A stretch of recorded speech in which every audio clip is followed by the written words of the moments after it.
आप देख सकते हैं किस प्रकार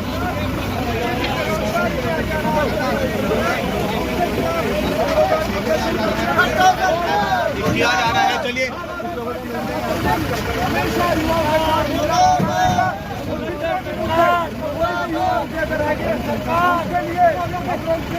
सड़कों पर उतर कर कुछ भी करना पड़े इस कानून से सरकार से हम लोग बिल्कुल ये सारे के सारे भाई तुम्हारे सीईटी के लिए लड़ाई लड़ रहे हैं, तो तुम भी कहीं ना कहीं जो है वो अपनी तरफ से जो हो सकता है जितने भी स्टूडेंट है सब सहयोग दो। ये कोई घर से फालतू नहीं है। देखो ये भी जेल में बैठे हैं, वो आपको पीछे दिख रहा होगा, ये सिर्फ तुम्हारे लिए बैठे हैं, इनको खुद का मतलब नहीं है। तुम भी समझो इस चीज़ को, जब तक तुम नहीं समझने वाले कोई भी आ जाए कोई भी कुछ भी कर ले, तुम्हारे बिना इस चीज़ को बदलाव कोई नहीं कर सकता। तो सबसे पहले तुमको इस चीज़ को समझना होगा कि तुमको तुम्हारी लड़ाई खुद लड़नी होगी, तुम्हारे लिए कोई दूसरा लड़ने वाला नहीं है। अब सुनो इन भाइयों की बात, ये भाई क्या कहना चाहते हैं। नमस्कार साथियों,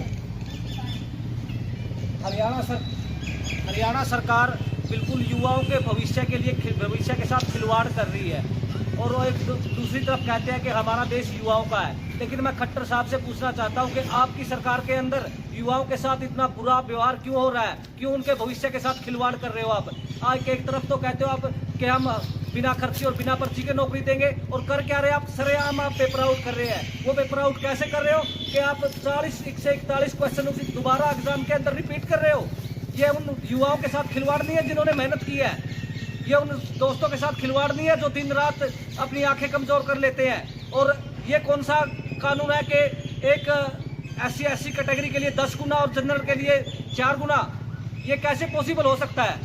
खट्टर सरकार ये चीज ध्यान में रखे, आने वाले विधानसभा चुनाव ये CET एग्जाम आपके ताबूत में आखिरी कील का काम करेगा। जय हिंद। आज हम लोग बैठे हैं यहाँ पे पुलिस स्टेशन के अंदर, सुबह से अरेस्ट किया हुआ है, चाय नहीं पानी नहीं कुछ नहीं।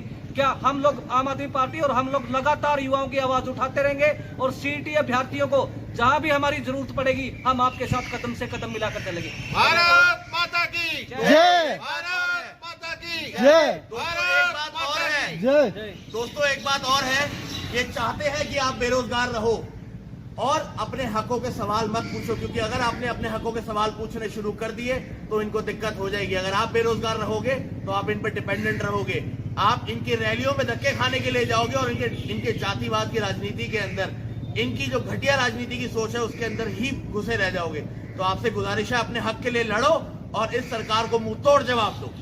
आपको पता है कि अब ये एग्जाम दोबारा क्यों करवाना चाहते हैं? इलेक्शन नजदीक है।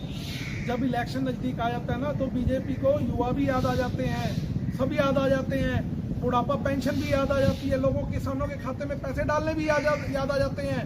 पर जब समय होता है तो इन्होंने युवाओं को कुछ नहीं देना, सिर्फ और सिर्फ अपने यूज के लिए उनको यूज करना है। आज रैलियों में जाना है, आज वहां जाना है, आज उधर जाना है। आपको पता है दुष्यंत का सिर्फ एक ही टारगेट था कि 75% युवाओं को नौकरी का आरक्षण अपने प्रदेश में देंगे। कहाँ है? कुछ भी नहीं है, सिर्फ और सिर्फ बातें हैं। आपने इनके धोखे में नहीं रहना, ये आपको फिर से दोबारा बुरगलाने का काम करेंगे। पर इस बार मौका है, अपने आप को संभाल लो और इनको मुंह तोड़ जवाब दो। जय हिंद, जय भारत। आज एक युवा जिंदगी के 30 साल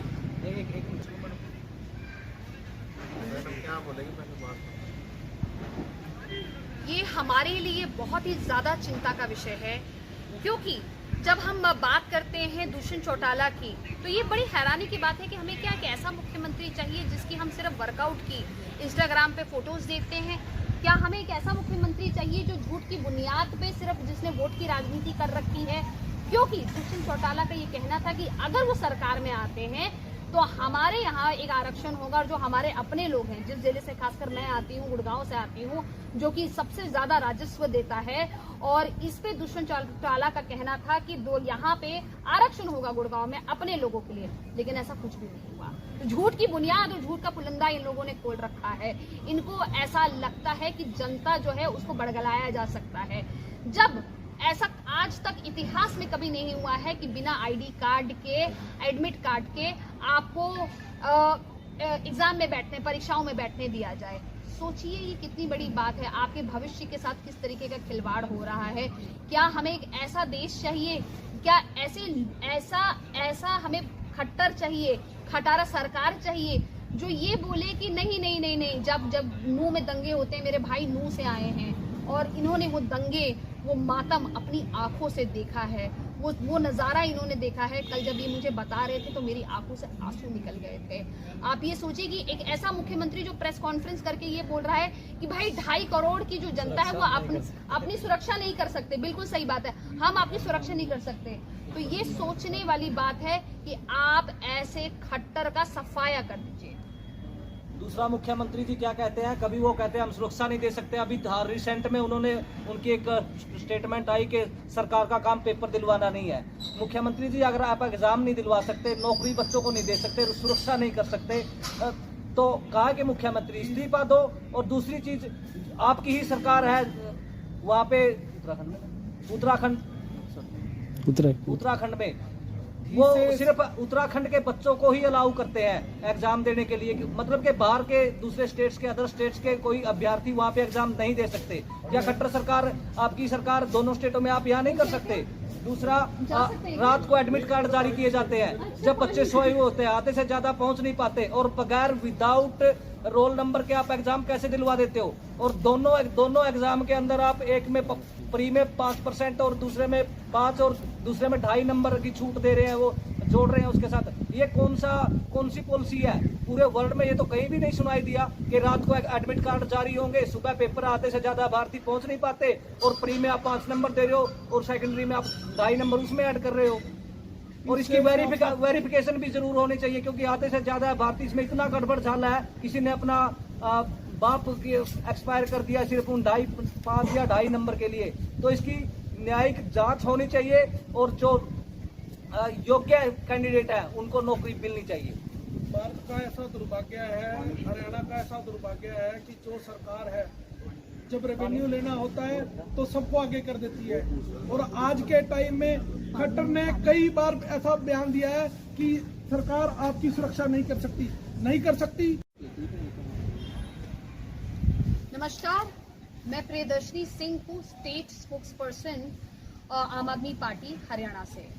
मुझे लगता है कि ये सीएटी का मुद्दा, ये सरकार अपनी खोखली राजनीति दिखा रहा है।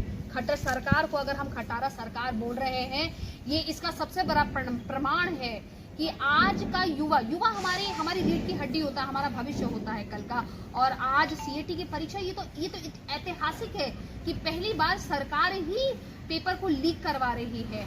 और 41 क्वेश्चंस उन्होंने कहा कि वही पहले वाले ही आ जाएंगे।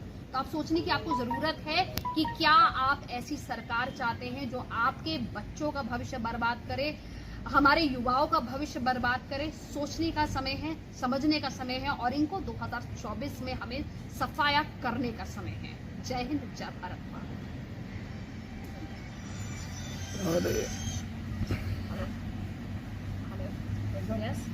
जी नमस्कार, मनोज भाई। हाँ मनोज भाई, पाई नहीं। एक मिनट रुको यार, ये रुक क्यों नहीं रही? हाँ ठीक है। अच्छा। नमस्कार साथियों, ठीक है। मैं नितिन कुमार बत्रा, युवा जिला अध्यक्ष आम आदमी पार्टी गुड़गांव। आज मैं सिर्फ इतना जानना चाहता हूँ सरकार से, क्या वो खुश है हमारे युवाओं को बेरोजगार रख के? क्या वो खुश है ये धर्म और जाति की राजनीति करके? क्या वो खुश है इस चीज से कि जहाँ पे एक एग्जाम के लिए आप 4 गुना कैंडिडेट बुला रहे हो और वहीं दूसरी जाति के आप 10 गुना कैंडिडेट बुला रहे हो, उसके बाद आप 5 नंबर एक्स्ट्रा दे रहे हो और विदाउट वेरिफिकेशन आप ये चीज कर रहे हो? क्या आपको नहीं लगता ये धांधलेबाजी है? और क्या आपको नहीं लगता कि जो हमारे पोटेंशियल कैंडिडेट्स हैं उनके साथ ये एक धोखा है?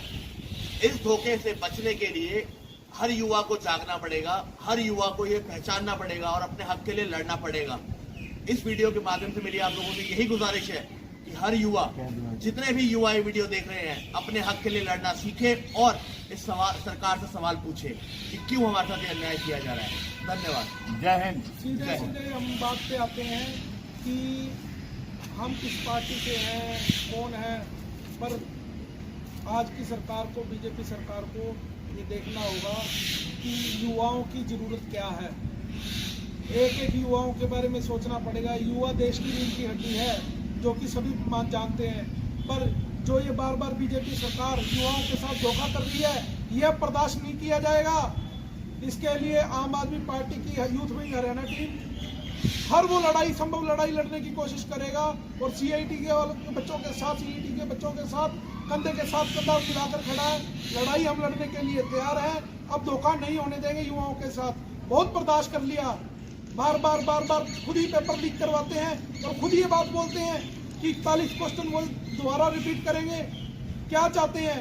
लोगों को बेवकूफ बनाने का काम कर रही है बीजेपी सरकार। 2024 में सफाया होने वाला है इनका, बौखलाई हुई है सरकार। हरियाणा का युवा जाग चुका है, समझदार है, उसे बताने की जरूरत नहीं है कि कब से उनके साथ धोखा हो रहा है और ये अब धोखा बर्दाश्त नहीं किया जाएगा। हम हर संभव लड़ाई लड़ेंगे। जय हिंद, जय भारत, इंकलाब जिंदाबाद। ठीक है भाई साहब।